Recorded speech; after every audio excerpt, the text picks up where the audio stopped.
Good morning to all of our guests coming in from North America. It's afternoon here, late afternoon here in Jerusalem, and we're very, very happy to have Micah Goodman here with us today to be giving us our pre-Rosh Hashana webinar. I don't feel like I have to give a lot of information about Micah because I'm sure most of you know him well, but he, besides being one of our fellows at the Shalom Harmony Institute, he is the director of the Ein Prat Israeli Academy of Leadership, which he has built out of nothing. And he has recently published his book, The Dream of the Kuzari, which is a bestseller in Israel, and my children are actually enjoying it a lot. Really? Yes. Cool. Yes. Yeah. So we're joined by almost 300 rabbis here this morning who have signed up to be part of this webinar. We're going to have a number of other holiday webinars following this, and we will send you information regarding how to sign up for these. Just a quick commercial about RTS, the Rabbinic Study Seminar, Torah Study Seminar, which is going to be taking place from June 30th to July 10th, 2014, and you should follow our website for more information about that. And please note that on the page where you're viewing the webinar, there's a place to ask questions, and Micah is going to address some of the questions at the end of the show. So thank you, and thanks very much, Micah. All right, thank you. It's great to be here with all you guys, all the rabbis. I'm sure there's a lot of anxiety before Rosh Hashana. I hope I can help some of my thoughts, some of my readings about Teshuva in the Bible will be helpful. I'd like to start with the place where it all started. Meaning, the first time the word Teshuva and the concept of Teshuva was introduced to our tradition, this happens only in the book of Deuteronomy, only in Sefer Dvarim. See, in the first 4 books of the Torah, the concept of Teshuva, the word Teshuva, and the idea of Teshuva are not there. We do have kapara. In the book of Leviticus, as you all know, there is a way to achieve kapara, and that is through either korban chatat or korban hasham, through sacrifice. But in the book of Deuteronomy, chatat and hasham don't exist. In Moshe's last words, right before the people of Israel enter Israel, in Moshe's speech, that's why I want to read this book, is Moshe's last words. He tells them all the critical mitzvot, that if they obey those mitzvot, they'll survive in Israel. And if they won't, they'll be destroyed and exiled from Israel. Well, when he gives the list of the mitzvot, chatat and hasham are not there. That way of achieving kapara is not a part of Moshe's speech. And after he finishes his speech, he suddenly offers another speech where the concept of Teshuva is introduced.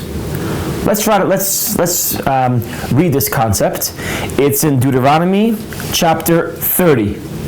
So I'll give you some time to open Sefer Dvarim, Perek Lamed.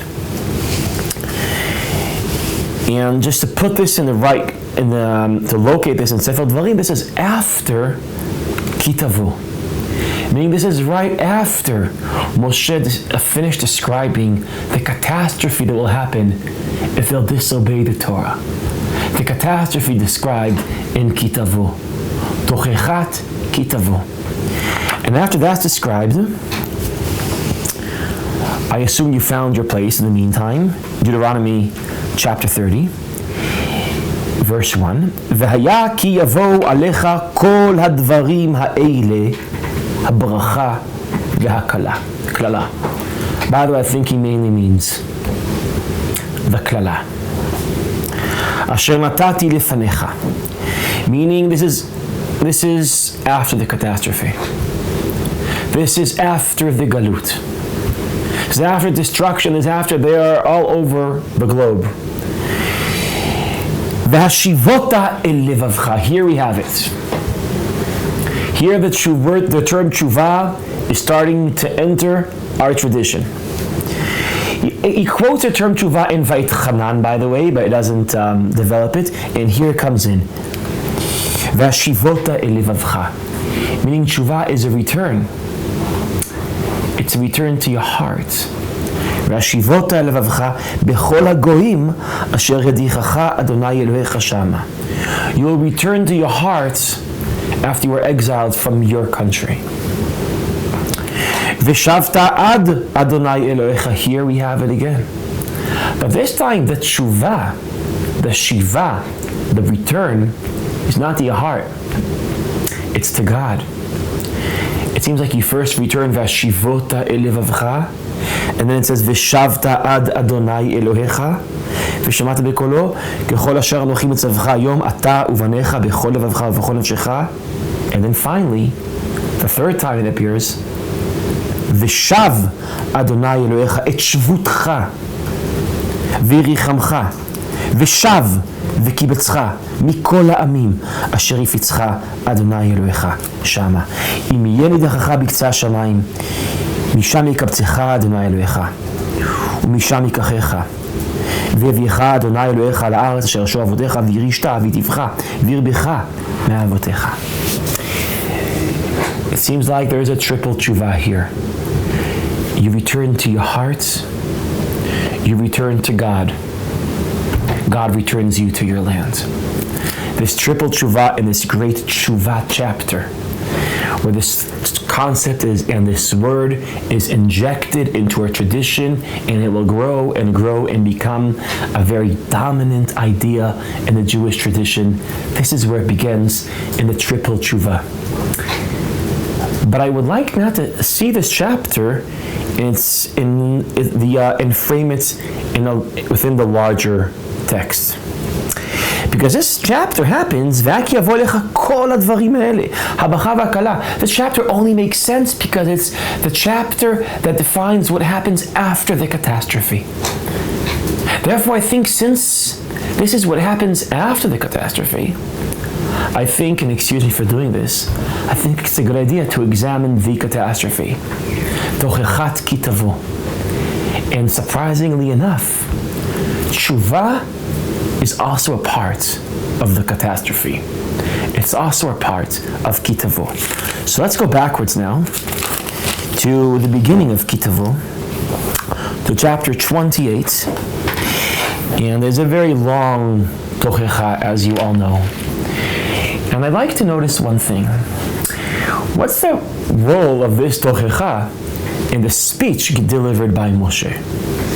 The role of the tochecha in this speech, the way I understand it, is that the entire speech is a very repetitive speech.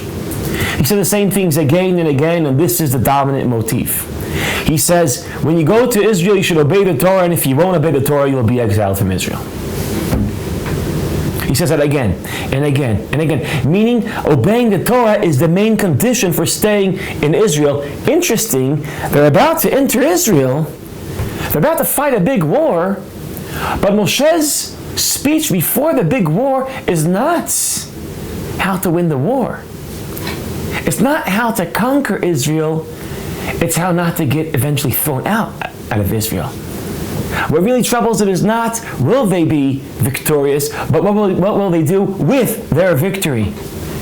He's mainly speaking about not about conquering Israel, but about hanging in there, about staying in Israel.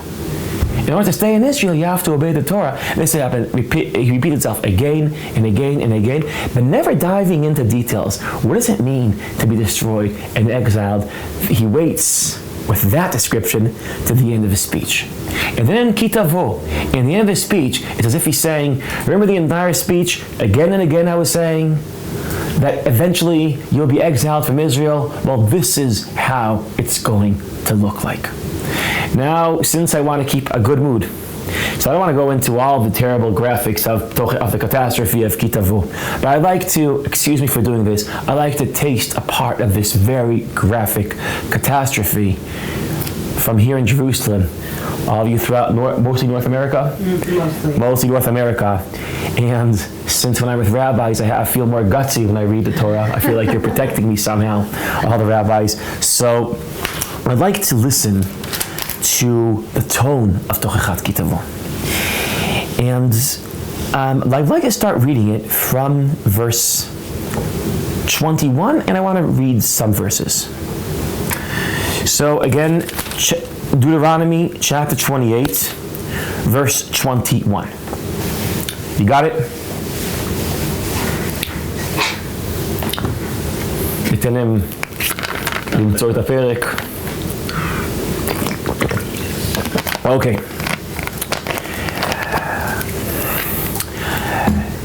ידבק אדוני בך את הדבר, עד כלותו אותך מעל פני אדמה, אשר אתה בא שמה לרשתה. He's speaking about a part of the catastrophe will be a plague, will be דבר. יכך אדוני בשחפת, בקדחת, ובדלקת, דלקת, ובחרחור. I don't know what חרחור means. I just know that's something I don't want to happen. ובחרב, ושידפון, וירקון. ירקון sounds terrible. Like greenness. ורדפוך עד עובדיך. And I'm skipping just a little bit more to verse 27. יכך אדוני בשכין מצרים. And I'm skipping to verse 28. יכך אדוני בשיגעון ובעיוורון. בעיוורון. You'll be blind. ותימהון לבב. והיית ממשש בצהריים. is very graphic. ממשש בצהריים. כאשר ימשש העיוור באפלה. ולא תצליח את דרכך. I'm skipping to verse 35. יכך אדוני בשכין רע. על הברכיים ועל השוקיים, אשר לא תוכל להירפא, מכף רגלך ועד קודקודיך. I'm skipping to verse 38. זרע רב תוציא השדה ומעט תאסוף, כי יחסלנו הרבה. Moshe has this is very sophisticated speech. I'd like to listen to it. He's saying that day when you'll be exiled from Israel, and that great catastrophe, well, what's waiting for you is the following. Dever, Shchin, Arbe, Choshech, Vaita memashesh batzorayim keiver ba'afila. It's very clear what Moshe is trying to do. He's creating a collective deja vu. The makot of Mitzrayim are coming back. But when he's saying that the makot of Mitzrayim, oh, by the way, he actually says this very, very specifically. If we didn't pick this up from the Devil, from the Shchin, from the Choshech, so skip to verse Samech. והשיב בך את כל מדווי מצרים אשר יגורת מפניהם ודבקו בך.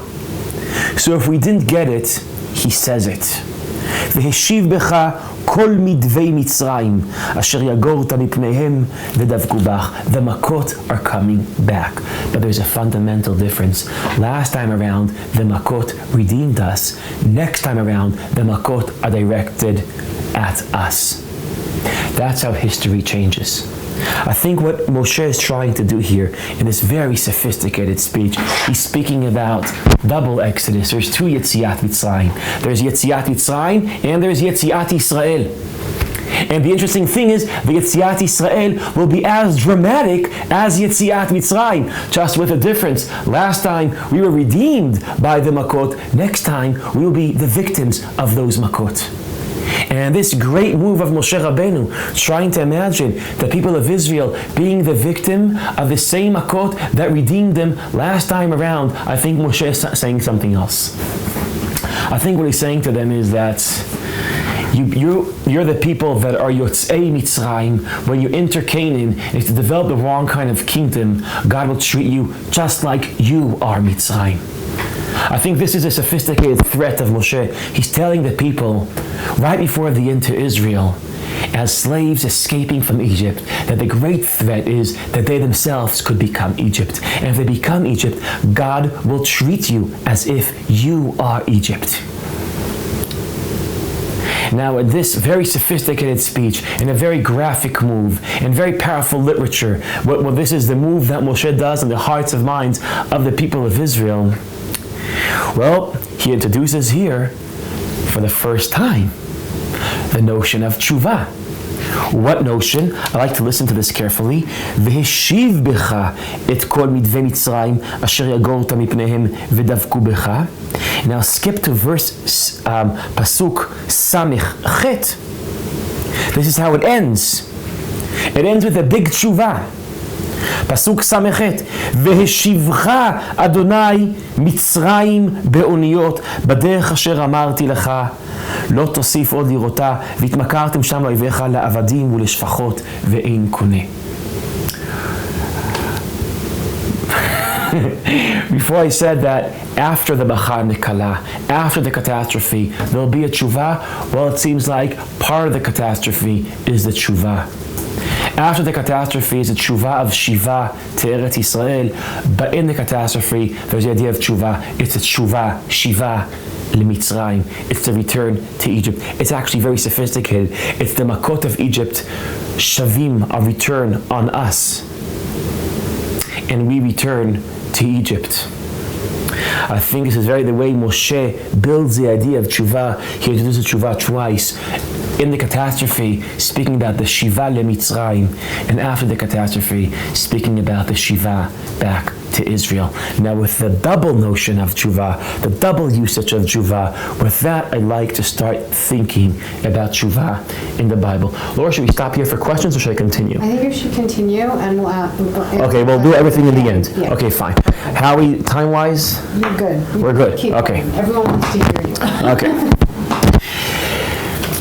So, the idea that the first tshuva is a return to Egypt.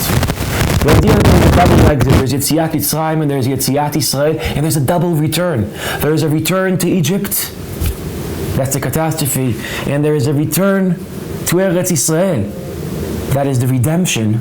The idea there's a double exit and a double return, which Moshe builds in a very powerful and sophisticated way, I believe.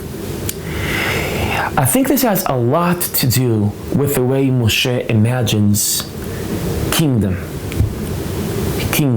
Let's think about this just a little bit more. Because the first time that the notion that you could return to Egypt is introduced is when Moshe speaks about the future king. Let's move there in Deuteronomy chapter 17.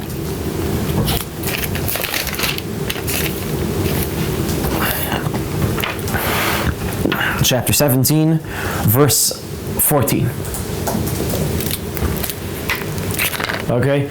Are you okay with the sources and everything? Yes, or? people are asking me and I'm writing Great, them. great. Thank you.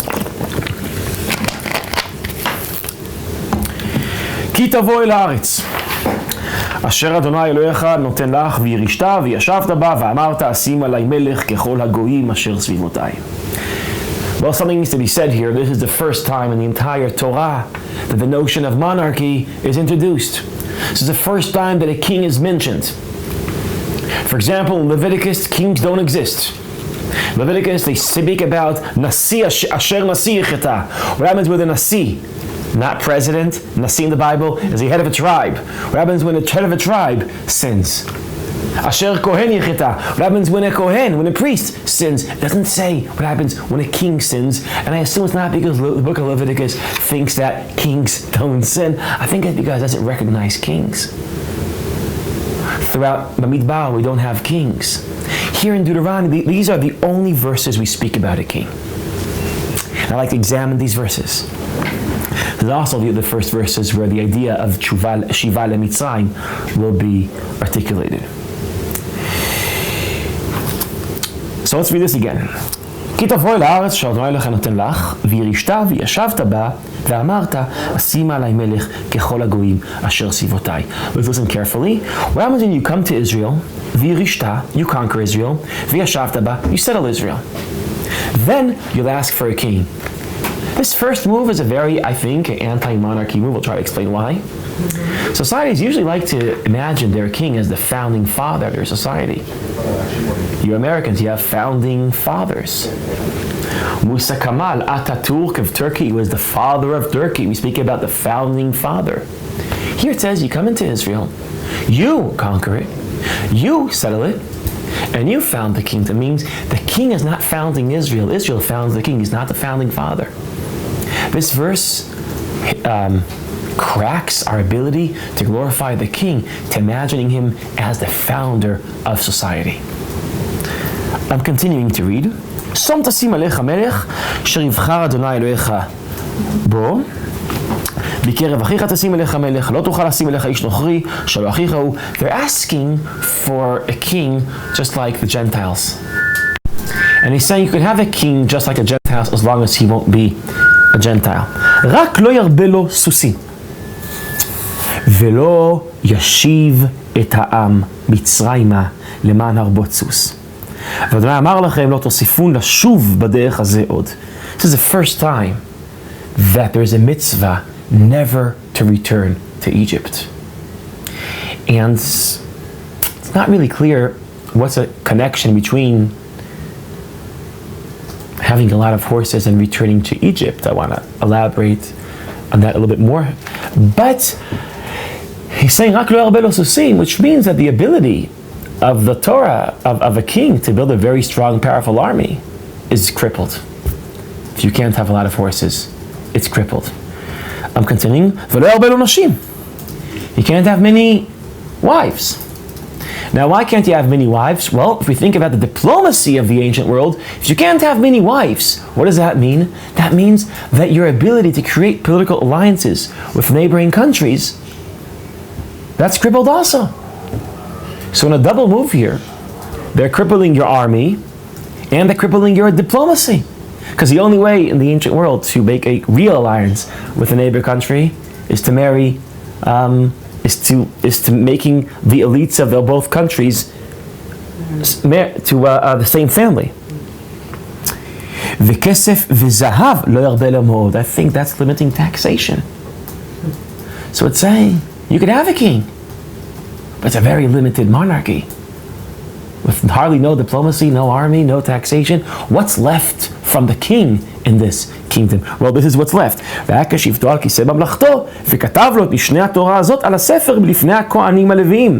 says here that he writes the book in front of the Kohanim and Levim, I learn here something else. If he writes the book in front of the Kohanim, that means he's not one of them.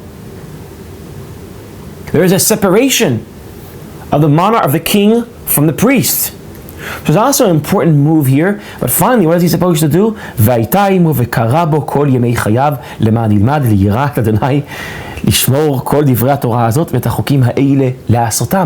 is he supposed to do? The only action that the king is described that he does is that he learns. This is not the governing king, this is the learning king. He learns Torah. And why is he supposed to learn Torah? Because the Torah will block his ego trip. He won't think he's anything more than his brothers. I want to stop here and notice what's not written here, and it's hard to notice what's not there.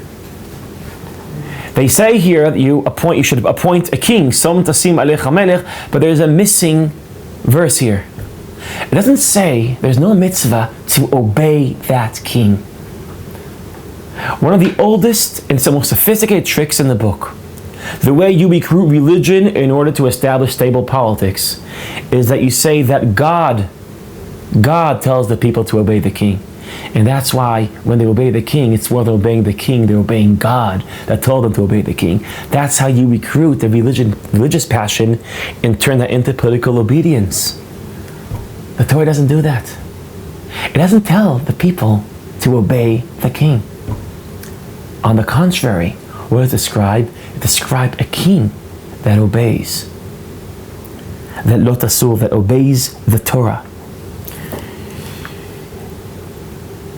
ליראה את אדוני אלוהיו לשמור את כל דברי התורה הזאת ואת החוקים האלה לעשותם. It doesn't describe here a controlling king, it's a controlled king. The Torah takes the king, minimizes its power, and then how does it end? למען יאריך ימים על ממלכתו הוא ובניו בקרב ישראל. Interesting. This is what I would like to call the paradox of power. Only if he realizes that if he obeys all these laws, meaning he realizes he's not really in control, accepts the fact that he's not really the king, only if he does that, he will stay the king. Only if you realize that you don't have the power, you could have power. Only if you realize that you're not the king, you could stay king. But if you think that you are the king, you might lose your kingdom. That's, I think, the paradox of power as established in the Torah. Now I'd like to take a few steps backwards and try to think why, if you violate all this, you return to Egypt. In order to think about this, I want to use as a test case the story of King Solomon. Why the story of King Solomon? Because King Solomon is a fascinating king, and the way the Bible constructs his image is a violation of all Chukei HaMelech of Sefer Dvarim.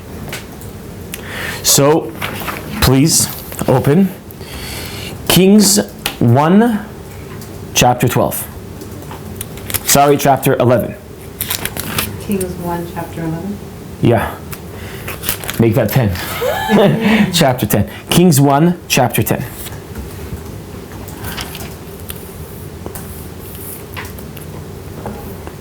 I'd like to see how they construct his image and listen to it carefully.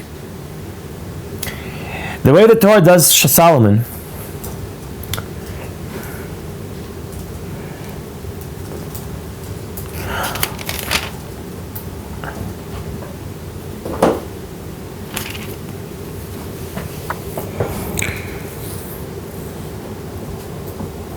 you think they found the place already? Yeah. Okay. So I'd like, for example, to look at chapter 10, verse 26. Vayesov Shlomo rechev ufarashim. He had a collection of chariots and horses. והיו לו 1,400 רכב ו12,000 פרשים. וינחם בערי הרכב ועם המלך בירושלים. Before it says that he had 12,000 chariots and that served 40,000 horses. And then just seems like, almost as a footnote, describes where do all these horses come from?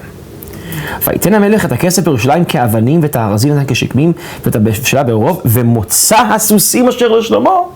The organ of the horses of King Solomon ממצרים. That's very subtle. But anyone who knows the verses from Deuteronomy is astonished.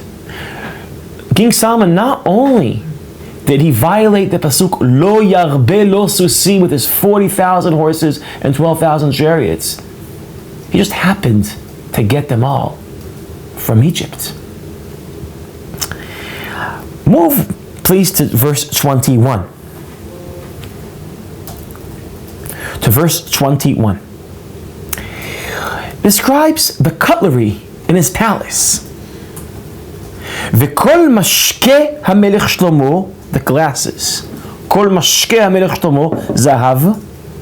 V'kol klei beit yar levalon zahav sagur. Ein kesef nichshav b'imei Shlomo lemeuma. Everything is filled with gold, including the cutlery, the glasses, everything. It's not glasses. It's all from gold. Shlomo violated v'chesef v'zahav lo yarbelo me'od. What about lo yarbelo nashim? Well, this is the most famous of them all. How many wives did Shlomo take? 1,000 wives.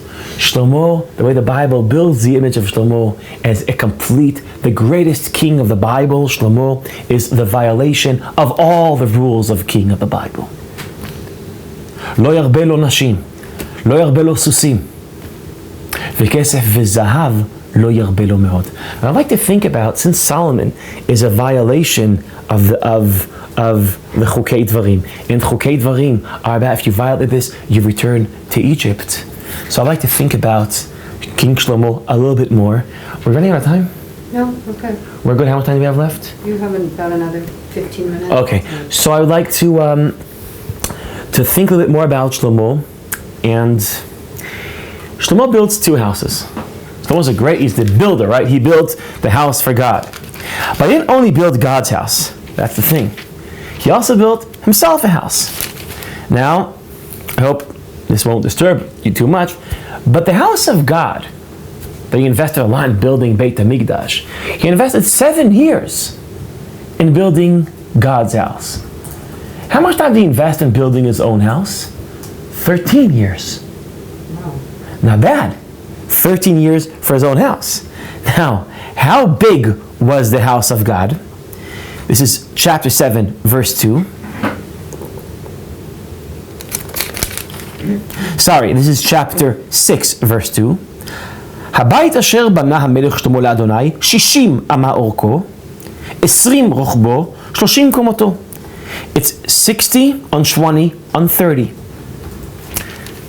Skip a chapter, chapter 7, verse 2. Now it describes his own house. They invested 13 years in building. ויבן את הבית,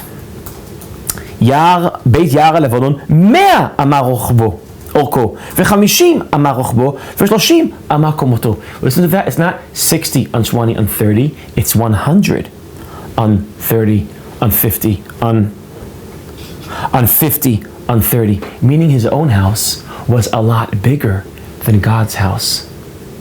His double building project, well, this is actually reverse of religious architecture. Usually religious architecture is there to make people feel tiny in front of God. What does Shlomo do? He builds God's house, and his house is larger, more magnificent than God's house. I'm taking this somewhere. If you notice this already, so just wait with me. Besides doing that, Shlomo does a lot more. He builds a lot. And what else does he build towards the end of his life? I want to skip now very quickly to chapter 9, verse 16. פרעה מלך מצרים עלה, Pharaoh, the king of Egypt, וילכוד את גזר וישרפיה באש, ואת הכנעני היושב בעיר הרג, ויתנה שלוחים לביתו אשת שלמה. Pharaoh gave Solomon a city as a present, a city called Gezer. ויבן שלמה את גזר ובית חורון תחתון, ואת בעלת, ואת אדמו"ר במדבר בארץ, ואת כל, listen carefully, ערי המסכנות אשר היו לשלמה. Shlomo's building ערי מסכנות. And ואת ערי הרכב, ואת ערי הפרשים.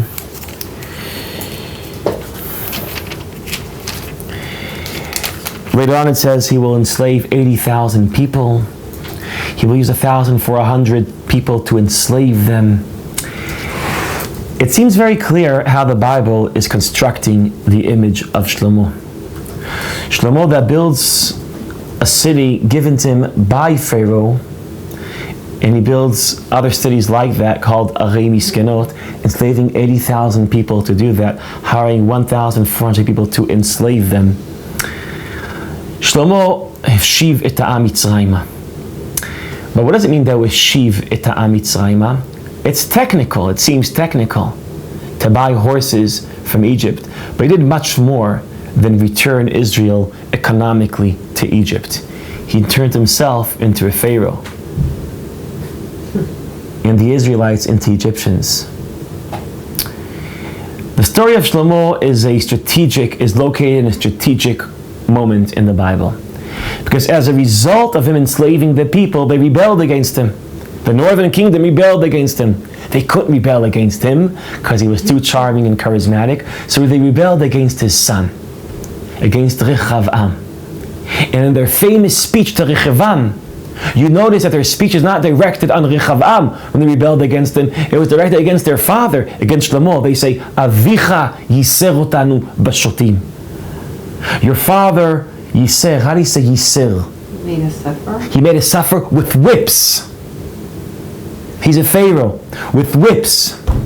And since his son said he's continuing his father's policies, so he rebelled against him and founded the northern monarchy separate from the southern monarchy, meaning the kingdom split into two, not as a result of Solomon's policies.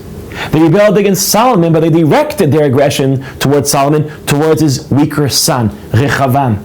And after the kingdom was divided into two, in Asa and Baasa's time, they fought each other. Later on, in Achaz, the time, they fought each other again. The separation of the kingdom weakened both kingdoms. Eventually, the northern kingdom of Israel was exiled by the Ashurim. The northern kingdom of Judah was exiled by the Babylonians. Meaning that moment in Shlomo's life after he dies, when the kingdom splits, that's the moment where the entire biblical story collapses. And how does it end? In destruction and exile. It ends in Kitavo. It ends in Megillat Eicha, in Kitavo, and these very graphic descriptions. It seems like it ends again, like in Kitavo, in a catastrophe, in Makot Mitzrayim. Maybe this is the story of the Bible. Shlomo returned them to Egypt as kings, to being a king like Egypt, like the Egyptians. But the result was that they had Makot Mitzrayim, like they were Egyptians, and then finally they were slaves like they were in Egypt. That's the catastrophe. I want to say something about, this is the first side of Teshuva. The Bible speaks about Teshuva as the Shiva leMitzrayim. Now speak about the second side of Teshuva. After the catastrophe, there's Vashivota elevavcha, and there's Veshavta ad Hashem Elohecha. And then finally there's Veshav Hashem Elohecha et Shvutcha. God returns you to, you return to your heart, you return to God, you return to Israel.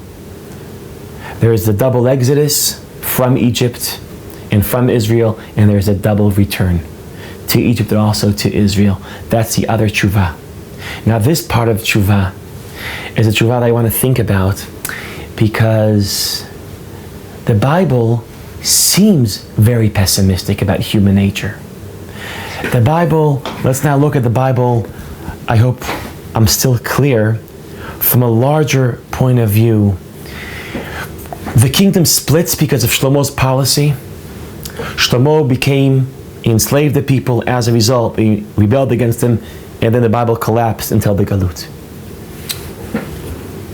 But why did they want a king in the first place? They wanted a king in the first place because they were divided. That's the whole story of about 370 years of the Shoftim, of the judges. The tribes were divided. They couldn't unite. And they were frustrated.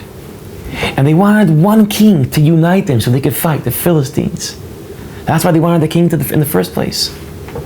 If you read the story of Judges, I'm sure you did, the story, you are frustrated because the people can't unite.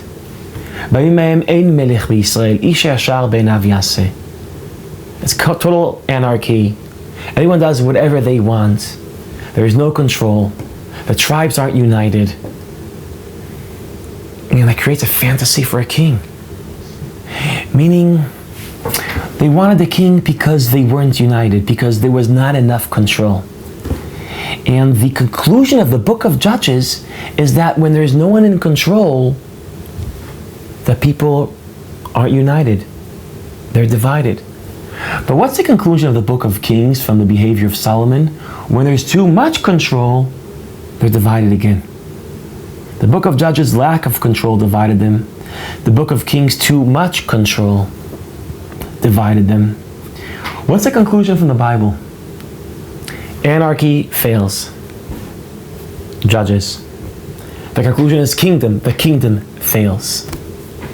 When you end the book, you experienced the failure of two great experiments of uniting Jews and worshiping God. They both failed. What's the only logical conclusion from the Bible? That human nature is doomed to fail. That it can't work.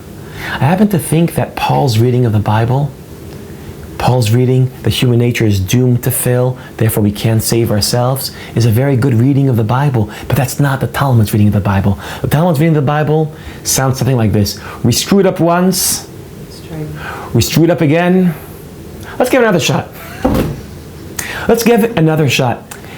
Which takes me to that faith, that belief that the Talmud has, that the conclusion of the Bible is not despair, but let's give it another shot, is I'd like to, in order to understand, is exactly what the Teshuva, that after the catastrophe, is about. The catastrophe says, the Teshuva of the catastrophe was return to Egypt, but even after that, you could always return to your heart, return to God, and return to Israel. Teshuva is a very radical belief. Professionally, I do philosophy of the Middle Ages. Maimonides, you mentioned Halevi. And one of the reasons why I like the philosophy of the Middle Ages is because they're obsessed with God and they do everything they can to prove that God exists. And I've counted 14 different attempts to prove that God exists. Different attempts to find evidence that God exists. And I must say some are not persuading and some are pretty persuading. I think to believe in God is a lot easier than to believe in humanity. There is no proof that human beings can pull it off, can live up to the biblical expectation from them. That after all, they can return to themselves, to God, then back to Israel to build a kingdom of priests and a holy nation.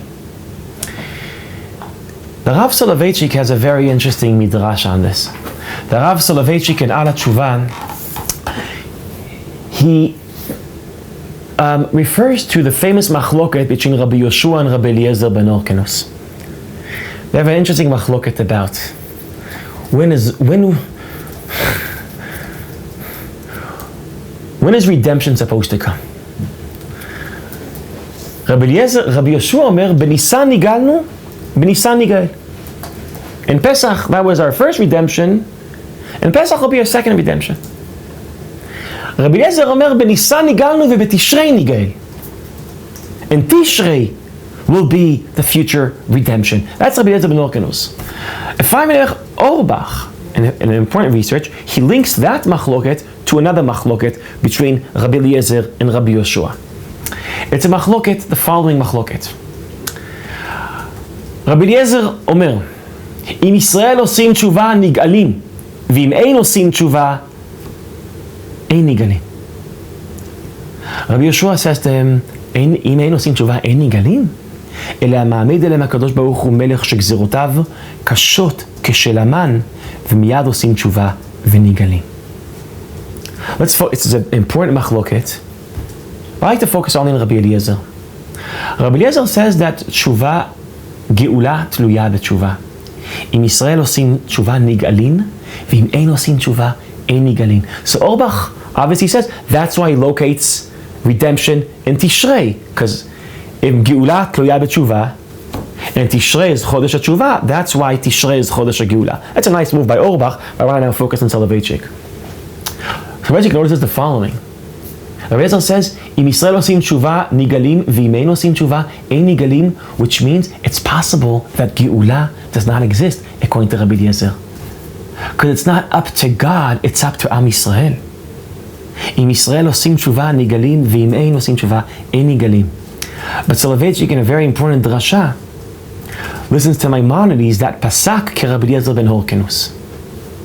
That tshuva, geula tluya b'tshuva. But it's the same Maimonides that says that part of the faith, part of the belief of Am Yisrael, we have to believe in geula. Ani ma'in be'emunah shlema, be'viyat HaMashiach. You're supposed to say that, sing that every day. That's Rambam in the introduction to Perik Chelek and Sanhedrin. You're supposed to believe in Geulah. So Soloveitchik wraps all this up together and he said, well, if according to Rambam, we're supposed to believe in Geulah, and according to Rambam, Rabbi Eliezer is right, Geulah tluya b'tshuva, which means to believe in Geulah means that you believe that tshuva is possible. And to believe that tshuva is possible is believe that it's possible for Am Yisrael to do tshuva. And to wrap it all up, Soloveitchik says, to believe in Geulah is to believe in Am Yisrael.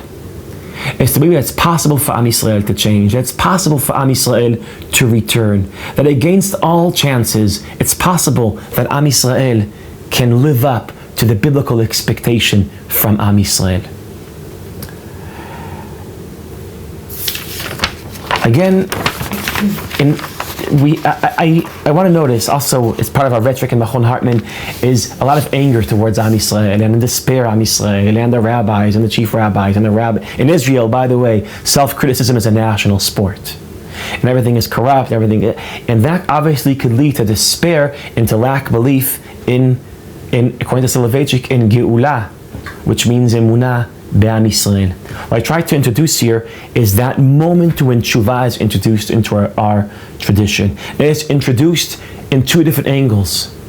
There is the shiva leMitzrayim, and there is as a part of the catastrophe, and the shiva leYisrael as a part of the Geulah. And the catastrophe And the catastrophe in the biblical story could lead to lack belief in Am Yisrael.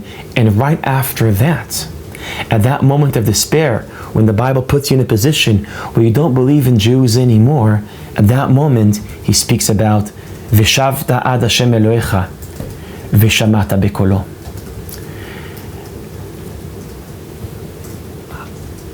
I just want to notice, the Bible speaks about this great, great commandment, never to return to Egypt, and the way I try to understand it, to create a kingdom, a political system, and a society that doesn't have the ego trip of power, that we do not become pharaohs, that we do not become Egypt.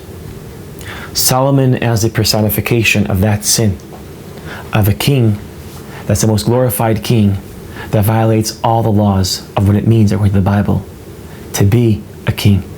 Today in Israel, we are not faced with a catastrophe. We are faced with a challenge.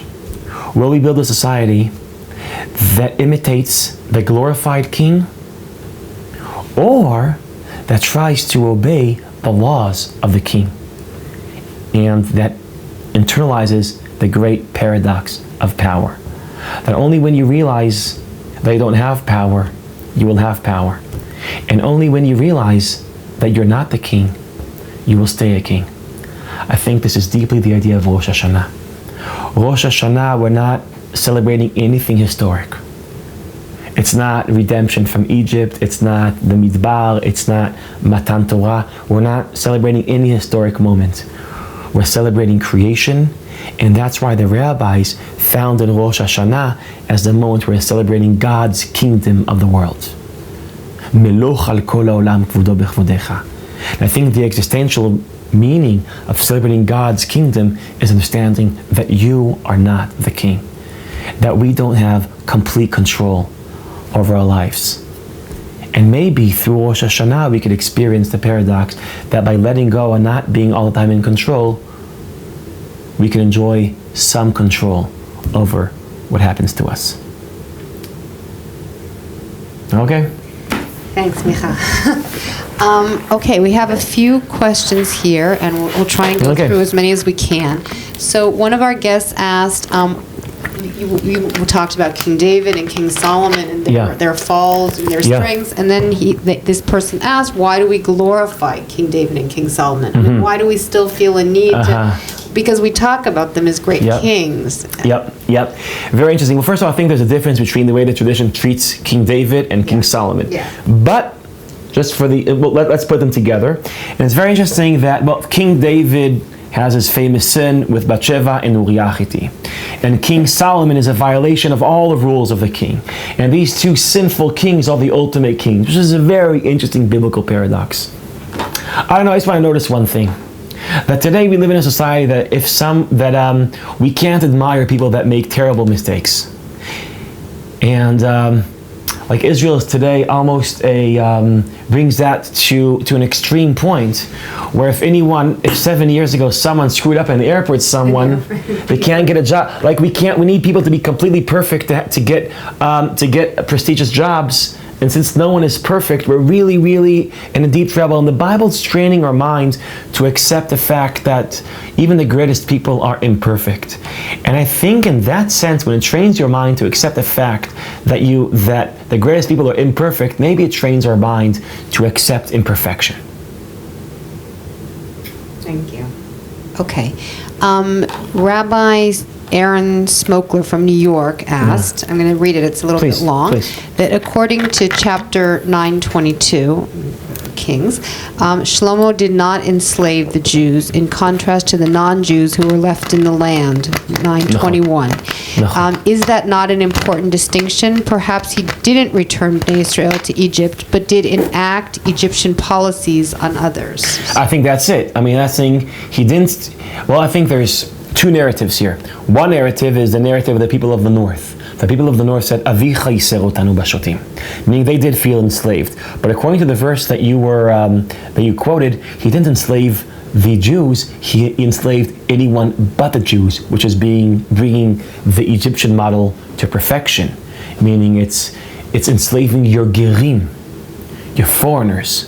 In that sense, enslaving 70, 80,000 of your gerim in arei miskenot, that's really להשיב את העם מצרימה. According to Kitavo, you return to Egypt in order to become slaves. But in Solomon's time, they returned to Egypt in order to be masters like the Egyptians.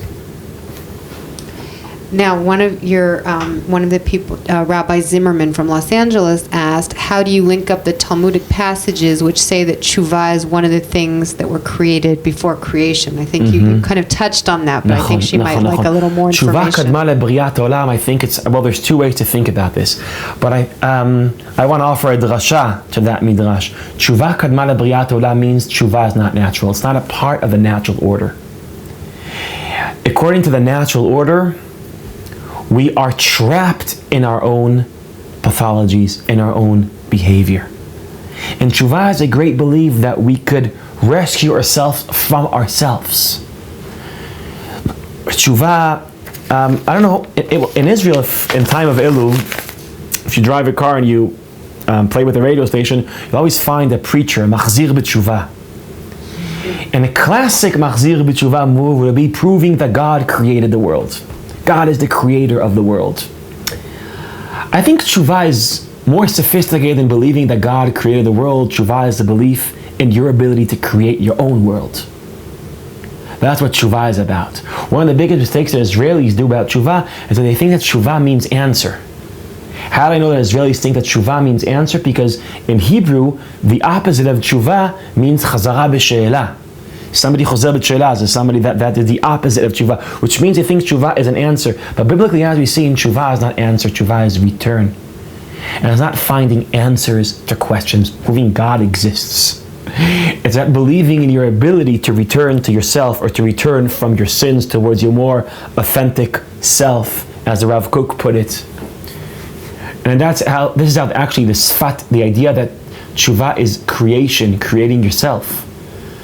That's the sfat emet on Teshuvah. He says the sfat emet, Teshuvah, I quote, Bri'ah chadasha legamri. First of all, someone said, Micha, you're an awesome teacher. Thanks. So. But that's not the next question. One of the questions here was referring back to Paul's conclusion about the Tanakh. Oh yeah, I hope no one picked that up. Yeah. Yeah. No, but there wasn't a request to unpack that a bit more. I don't know if you can do that in such a short time. I would say the theology of sin, that human beings are trapped in their evil nature. It's a part of who we are. And like our nature, the way this I understand Paul is like this big magnet, and no matter how much we try, we'll always fall, collapse into our original sin. That's sinning is our natural state. And therefore we can't redeem ourselves. And the thought that through mitzvot I could redeem myself is hubris. And my only way to redeem myself is not to redeem myself. Is for God's grace to redeem me. And that was very too quick to describe Paul, but I think that that lack of belief in my ability to redeem myself and accept God's grace, that I think is a coherent conclusion from the Bible. But there's another conclusion for the Bible. And I would say that what Chazal would say to Paul is quote one verse from Tehillim. Ani amarti bechofzi kol ha'adam kozev. Ani amarti bechofzi. Chofzi means it's a quick conclusion. Bechipazon. Ani amarti bechofzi kol ha'adam kozev. That human nature is false. That's a quick conclusion. I thought about this a lot when I saw my little girlies learning how to walk. I was thinking about that amazing thing that I think they must have fell down 1,000 times, right? 2,000 times, 3,000 times. They just got up again and tried again. And I was thinking, wow, if they had the fear of failure that grown-ups have, so they try once, they fall, try again, and after 3-4 times, they'd say, you know what, I got it. I can't walk. But for some reason, they didn't yet get that fear of failure, which they said, the fact I fell down 1,000 times doesn't mean I can't walk. And I think, and sometimes I think, what would happen if it's reversed? Not if they would have the tragedy, if they would have the fear of failure that us grown-ups have. What would happen if we would have the lack of fear of failure that they have? Where would that take us? Where would that take us? I think the Bible, the Talmud, in relation to the Bible, the rabbis say, well, we screwed up once, we screwed up again, we screwed up again. That doesn't mean we're doomed to fall. That's the belief in Am Yisrael. That's the belief in human nature that I think the notion of tshuva is about. I'm just going to ask you two more. Please. There's a bunch of questions, and I'll send them to you afterward if you want to respond to any of them. But one of them, this is kind of interesting because we have a lot of people from North America. Some people said they were new to that phrase of Lachzor b'sheila, Lachzor b'tshuva. Yeah. So can you give just a tiny bit more? It's interesting because it's very Israeli. That's right. It's very Israeli. It's slang. There's a difference between Ivrit and Israelit. Israeli is a language that happens when you speak Hebrew a lot in Israel. It turns into Israelit. And people say if someone took his kippah off, not frum anymore, became secular, they say hu chazar b'she'ela. Hu chazar b'she'ela. And the fact that everybody calls that lachzor b'she'ela, that made me realize, oh my God, Israelis intuitively think that tshuva means answer. And that's what all the preachers are doing. They're giving them answers in order for them to have tshuva. They have the answer about God, about existence. And in the Bible, tshuva was never about having the answer. It's about returning to your heart, to God, and to Israel, which means not to Egypt. Okay, and this is one last question, Okay. and I think it kind of nicely sums up. One of our guests said that we struggle with sovereign self on a multitude of levels. On what? With what? With sovereign self. Yeah. On a multitude of levels, personal, communal, and national, or with nations.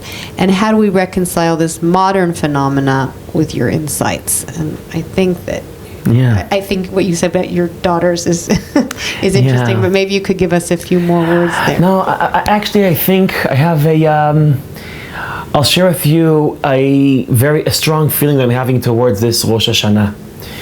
And that is modernity. It's so important for us to be sovereign, to be independent, to be in control, and we struggle with that.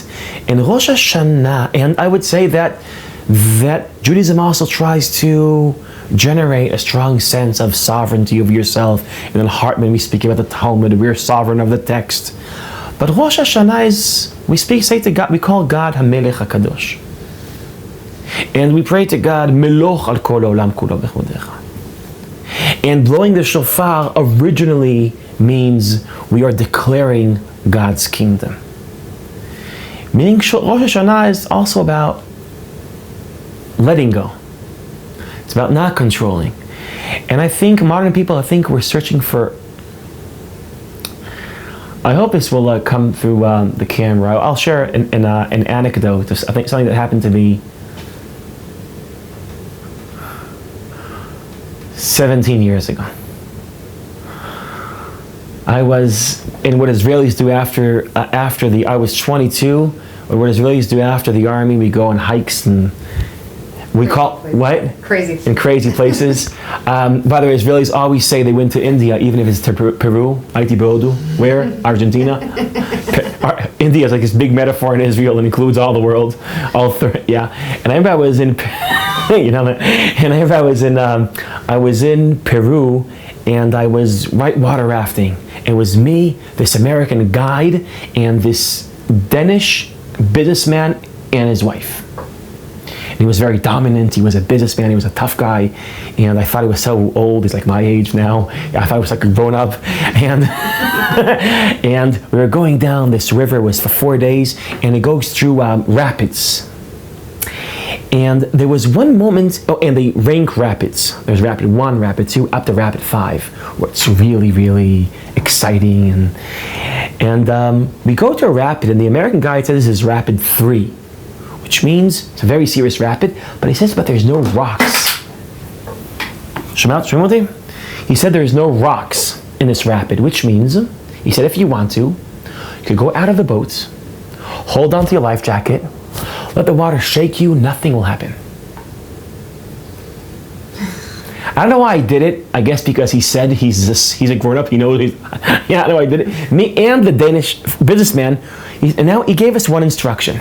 He says, listen, it will take only a few seconds, and if you won't fight the water, if you won't try to control the water, you won't suffer. You'll be on the other side of the rapid, and it'll be fun. Just relax.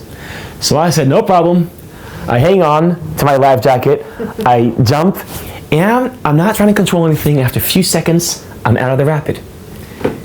Now, I missed that because I don't know if I could do that again today. Not control. I don't know. I just laid back. I took the water. The water took me. And then I'm looking into the water, and I see the Danish businessman fighting and struggling, and he's suffering, obviously, and he comes out. And I ask him, why did you try to be in control? And listen to his answer. I said, the guy said, don't control it. It'll be easier. And this was the guy's answer. And I said, why did you try to control? He said, I know, but I couldn't control it. I couldn't control it. Now that's a paradox, I think, of Western condition, where we can't control our need for control. He couldn't let go. He couldn't control it. And I'm thinking about the therapeutic moment of Rosh Hashanah, for example, of one moment of accepting that His force is beyond us, accepting God's monarchy, letting go. I think these are balanced moments that are the gift of Jewish tradition to a very Western, hectic, sovereign life that we're living. And I think in a deep sense, living a Jewish Western life is in a deep sense an attempt to live a balanced life between our need for control and maybe some moments where we can lose control a little bit. Thank you, Mike. Thank you. One of the people Thank at the you. very end said that the last few minutes were priceless. So I think that's a very nice way to summarize Thank this. you. Thank you. Shana Tova. And I think everyone can continue, if they'd like, to address questions to Lauren Birkin, our Director of Rabbinic Programs. And Great. Shana Tova to everyone. Shana Tova. Thank you. Thank you.